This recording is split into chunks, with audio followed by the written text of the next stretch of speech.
Alright guys, today we got an iPhone 6. The battery on this just dies really fast. If you charge it, it takes a while to charge, and when it does charge, I mean, it'll be dead within the day. And that's not even using it. Like, you can just let it sit there, and by the end of the day, you're gonna have to charge it again. So we got a battery for it. I'll leave a link in the description where I got the battery. You're going to need a little bit of tape. You don't have to have this kind of tape, but any kind of like double-sided tape will work. You're going to need some kind of small, thin pry tool. I'll leave a link in the description of these accessible tools. You're going to need a penelope screwdriver. I'll leave a link in the description of these as well. You're going to need just a regular small Phillips screwdriver, some set of tweezers. And you don't have to have this little pair of scissors, but I do. You can just tear this off with your hand. Most of these are pretty light. First thing you want to do with any kind of phone repair or anything to work on is you want to power off the device. So just turn your phone off, just like on any iPhone. And this will work on a 6, 6 Plus, 6S, 6S Plus, 7, 7 Plus, 8, 8 Plus. Once you get to the 10s, the batteries are just a little bit different. It's very similar process, but the batteries are just a little bit different, so I'm not going to include those in the description. But this is basically the exact same process for just about every of those iPhone models I mentioned. You're going to remove the 2 penelope screws at the bottom, place those to the side so you don't lose them. Once you replace the 2 screws down here at the bottom, you're going to take your little pry tool. And this is a 6, so it opens from the top, so we can pry from the bottom. Once you pry from the bottom, you can open it up. Once that's up, we're going to remove these screws on the battery. And of course, my screwdriver isn't magnetized. I would highly recommend magnetizing your screwdrivers. Once that's off, you can lay it to the side. Pop up your battery. And the battery doesn't look damaged. Usually if it's damaged, it's kind of like inflamed or kind of popped up, but it doesn't look damaged whatsoever. You'll see some tears in it or whatever. It looks fine. You can take the screen off, but I usually don't. I usually just leave the screen on. Kind of depends.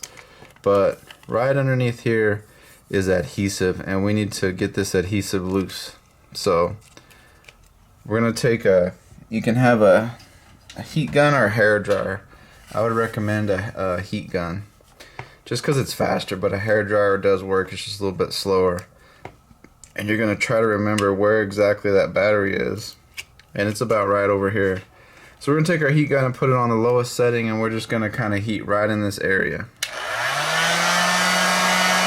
Not for very long, but you want to get it on there where it's almost like, if I was to touch it, it's kind of hot to the touch.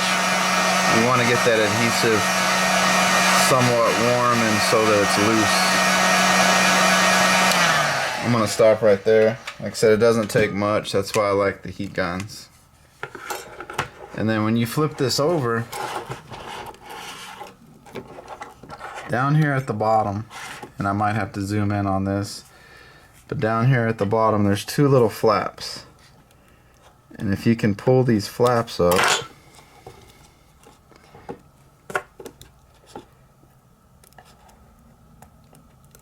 if you pull them up just right, you can grip it.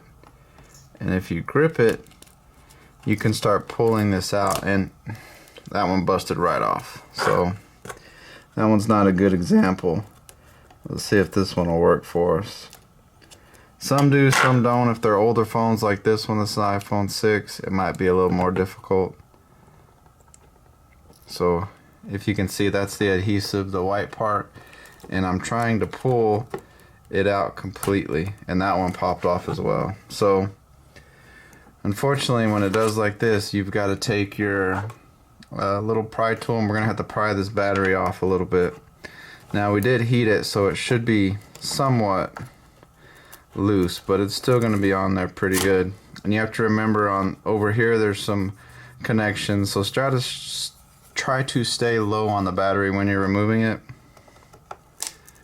And be careful too, like try not to cut into the battery, because the adhesive does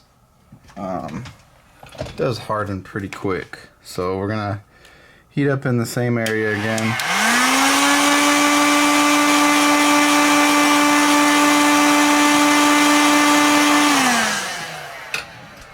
So it doesn't take long. Flip it back over. See if we can take some of this and pry up. Yeah, when we heat the back, it helps pry this up a lot.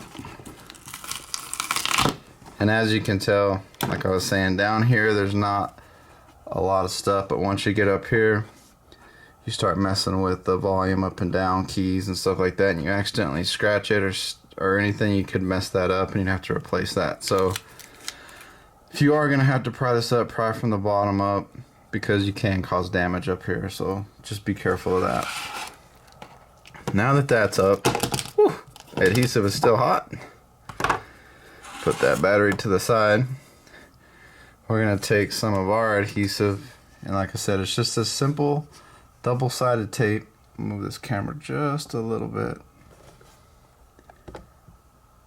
There we go.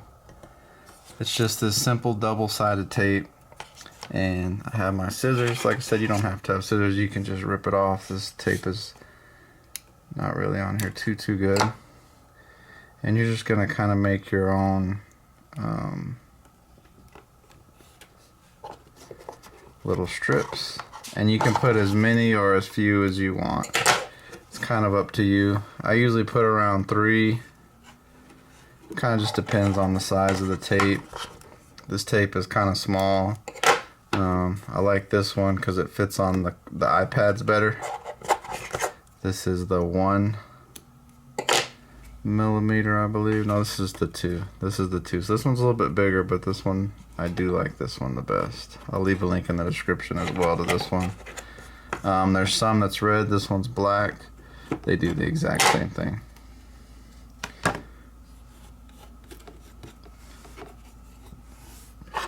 Okay, so we're going to go ahead and take this battery we have, and that is at 6.55, so we know that one is for the 6S. Here's the 6.91, and we're going to put this one in here. And before you glue everything down or tape it down, we're just going to make sure that this has that this is the right battery, that everything's working. So when I try to power it, nothing happens, so that battery more than likely is dead. So let's try to power the battery. Let's see if we can get a charge on it at least. See if that gives us anything. Alright, so at least we have a battery charging. So let me let this charge for about, I don't know, see what time it is now. It is 9:30, almost 9:40. Let's come back at about 9:50 and see what 10 minutes will do to this battery. If it charges up pretty good, then we know we got a good battery. If it doesn't, then it's a bad battery. I've had this 6 battery for a little while, so I know it's just dead. It needs to charge. So we'll come back here in a minute and we'll finish. Alright guys, so we gave it a little bit longer. It is 10:25, so we gave it a little bit longer to charge, but it is charging. The battery does look like it's going to hold. It looks good. So we're going to go ahead and button this bad boy up. And with anything, like I said, if you're working on electronics, you're going to want to head and just turn it off. I will unplug it. And we'll go back to where we were a minute ago. As you can see, the LCD is still on. The light on there, I don't know if you can see that very well, but it's still on, so I'm waiting until it goes off. It's off. So I'm going to go ahead and unhook this battery. Battery's unhooked. Make sure you don't let this go past 90 degrees. If you can keep it at 90 degrees, brace it against a wall or something, that helps out a lot. Push down on these tapes with your tweezers, your finger, one of those pry tools, and then you can start peeling up one side of the double-sided tape.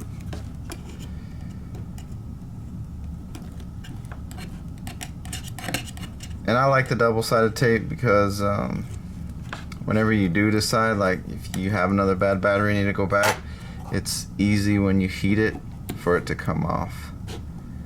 So that's another plus. So let's go ahead and we're gonna push it down. Make sure it fits in there real snug. And we're gonna put back everything the way that we took it off. Gonna put this little shield on. And if you have a magnetizer, that is the way to go, plain and simple. I need to remagnetize my tools. They're not hard to magnetize. They sell a magnetizer at like the car store. I'm trying to think, AutoZone, which I think I might just make a video on magnetizing your screwdrivers.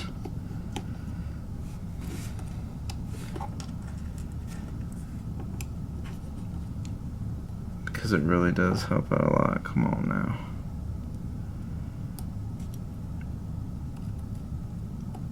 Because I mean, that's the part right now that's unfortunately taking the longest, is just trying to get these screws in there.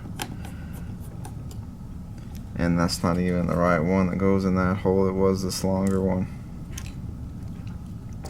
So this guy, which you can tell it's kind of magnetized, this screwdriver. It's been magnetized before, but it's been used so much it's demagnetized now. They're starting to work a little bit, but it's pretty easy to magnetize screwdrivers. But we got it. Just want to lay this phone down. You want to kind of push down from the top and then push in from the bottom towards the top, and then you can start pushing down on the phone. And let's see if, okay, whew, these are magnetized, so this will make this a little bit easier for the screwdriver. This is a penelope screwdriver. I'll leave a link in the description for all of these tools. You can get just a set on Amazon, eBay, Facebook, any of that stuff, and it'll work just fine. But that's really it on installing a battery in one of these phones.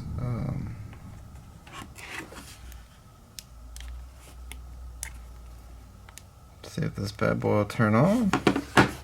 It was earlier. I don't think there's a problem with the power, but there might be. That might be this person's problem too. Let's see. No, it's dead. Some kind of weird power cycle there. This happens every now and then with the batteries that haven't been used in some time. And like I said, this battery has sit for a good while. But me pushing this button, I should have got something, so I might also look into the power button on this phone, see if that's some kind of issue. But I mean, it's showing that it's got a charge, so we're gonna let it charge. If you guys have any comments, questions, concerns, issues, anything that you do different, let me know. Like I said, I will leave a link in the description for everything. And if you got anything out of this video, and like I said, this is basically the process of a 6, 7, or an 8 iPhone. The only thing that'll change is the way you open the phone. If you got anything out of this, just let me know. You don't have to subscribe, but if it just let me know, like, hey, keep making videos, or hang it up, buddy. But it's worked for me, so let me know.